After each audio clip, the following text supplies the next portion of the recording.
और अब बड़ी खबर के साथ इस बुलेटिन की शुरुआत कर रहे हैं। पटना से बड़ी खबर आपको बता दें, पटना के पारस अस्पताल में हत्या का सीसीटीवी फुटेज सामने आया है। अपराधियों ने अस्पताल में घुसकर गोलियां ताबड़तोड़ बरसा दी।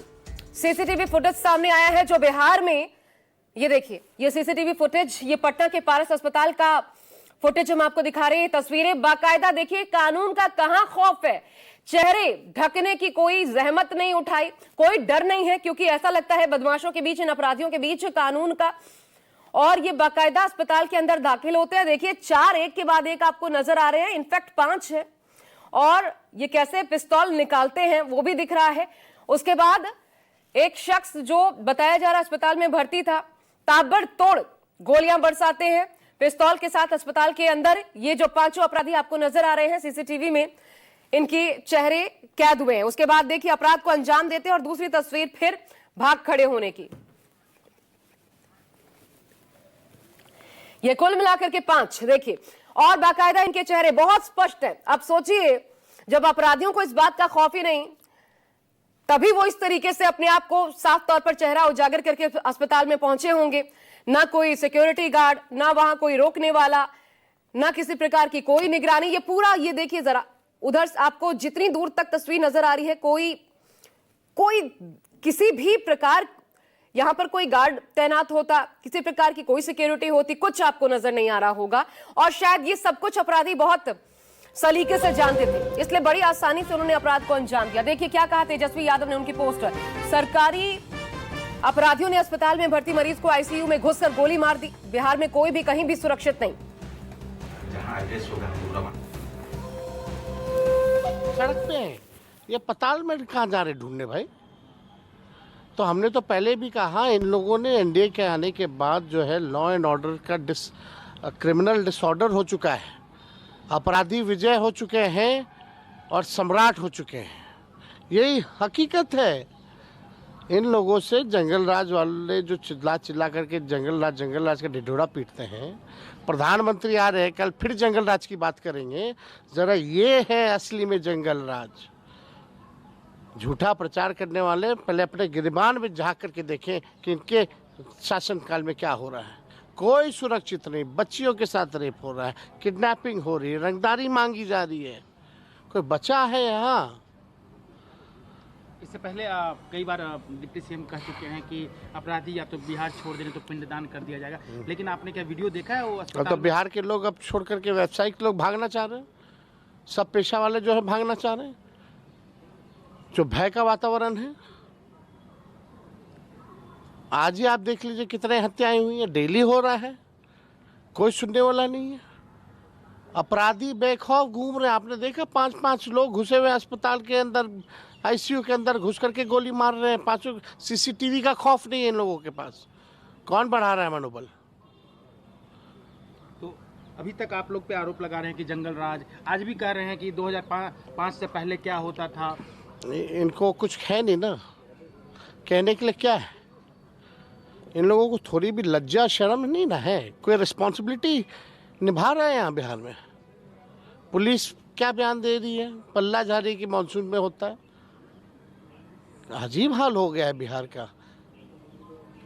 सवाल ये भी उठ रहा है कि अगर मानसून की बात की जा रही है, यानी गांव के घर जो किसान हैं, जो सत्ता में बैठे लोग हैं, निकम्मे लोग हैं, इन लोगों से बिहार नहीं संभला जा रहा है। ये केवल भ्रष्टाचारी अपराधियों को संरक्षण देने के अलावा और कुछ नहीं कर रहे। एक सवाल ये है कि जो आप लोग सवाल उठा रहे हैं, क्या दिक्कत आ रही है, अभी तक आप लोग के पास क्या आकलन है, क्या रिपोर्ट ग्राउंड से आया है एसआईआर को लेकर? साफ बात है कि पूरा इन लोगों ने पहले से काम कर रखा है, किसको काटना है किसको नहीं काटना है। ये केवल फॉर्मेलिटी और आई वॉश किया जा रहा है।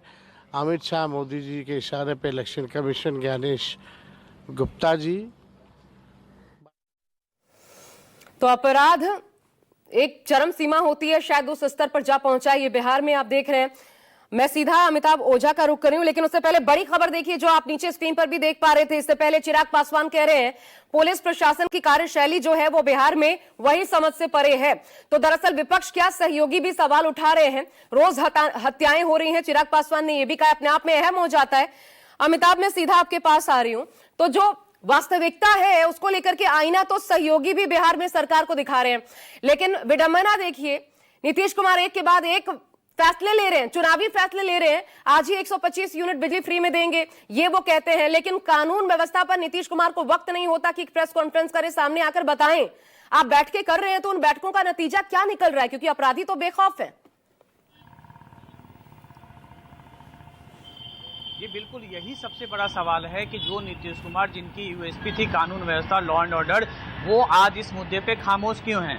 हर बड़ी घटना के बाद, इससे पहले की बात करें तो इतनी कड़ा एक्शन लेते थे कि उसका एक मैसेज जाता था, लेकिन लगातार पिछले दिनों में जिस तरीके से अपराध की घटनाएं बढ़ी हैं, उसके बाद भी उनकी खामोशी जरूर कई सवालों को जन्म देती है। खेमका हत्याकांड के बाद ये भले ही खबर आई थी कि मुख्यमंत्री ने डीजीपी उप गृह सचिव को बुलाकर जानकारी ली थी और कड़ी कार्रवाई का निर्देश दिया था, लेकिन खुद मीडिया के सामने नहीं आए, ना उनका कोई ट्वीट आया।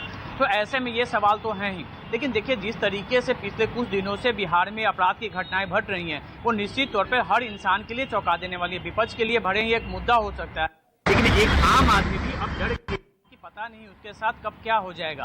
वो घर से सुबह निकला है, शाम में सही सलामत पहुंचेगा कि नहीं पहुंचेगा, ये सवाल उसके परिजनों को कौनते रहता है। तो ये एक बड़ा मुद्दा बन गया है, क्योंकि जो बड़ी घटनाएं हैं वो तो हो ही रही हैं, छिटपुट घटनाएं भी उसी तादाद में बढ़ रही हैं। और अब जिस तरीके से पटना में पिछले 15 दिनों के दौरान वारदातों को देखें तो जुलाई के महीने में जिस कदर अपराध की घटनाएं बढ़ी हैं, हत्या की घटनाएं बढ़ी हैं, अभी तक पटना जिले में करीब 20 से ज़्यादा हत्याएं हो गई हैं। सुबह से सिर्फ अगर हम बात करें दोपहर अभी शाम तक, तो पूरे बिहार से 4 बड़ी हत्या की घटनाएं सामने आ चुकी हैं। तो ये सवाल तो हर लोगों के मन में पहुंच रहा है, न सिर्फ विपक्ष का सवाल है बल्कि हर इंसान का सवाल, बिहार के हर नागरिक का सवाल है कि आखिर कानून व्यवस्था की स्थिति इतनी क्यों बिगड़ती जा रही है। आखिर जो आला अधिकारी जो चैम्बर में बैठे हुए हैं, ये अपने आप में बड़ा प्रश्न। लेकिन अमिताभ जरा ये बताइए, ये तस्वीर जरा हमें बताइए, कौन था ये शख्स जिसको गोली मारने के लिए 5-5 अपराधी बेखौफ होकर अस्पताल में घुसते हैं और बाकायदा इस वारदात को अंजाम देकर फरार भी हो जाते हैं। इनके बारे में क्या पता चला है अभी तक? पुलिस कुछ बता पाने की स्थिति में है? जी बिल्कुल देखिए ये आशा ये चंदन मिश्रा है, जो बिहार के बक्सर जिले का रहने वाला है। 2010 से लेकर 2013 तक इसने सिर्फ 3 साल की अवधि में क्रिकेट खेलने के दौरान पहली हत्या की थी और उसके बाद ताबड़तोड़ इसने 24 हत्याएं की थी। और यह पुलिस को वार्न करके जाता था और हत्या करके आता था। उसके बाद से ये जेल में था। ये उसके साथ एक गैंग है, इसका जो सहयोगी है वो शेरू नाम का है, जो अभी भागलपुर जेल में है। चंदन शेरू का गैंग बिहार में काफ़ी इस इलाके में, शाहाबाद के इलाके में काफ़ी कुख्यात था। और ये अभी 15 दिन पहले पैरोल पर बाहर आया था, क्योंकि इसे फेस्टुला का ऑपरेशन कराना था और उस दौरान ये पटना के पारस हॉस्पिटल में एडमिट हुआ था। और कल इसकी जो पैरोल की अवधि है वो समाप्त हो रही थी। शनिवार को इसका ऑपरेशन हुआ था, कल ही उसे डिस्चार्ज मिलना था, लेकिन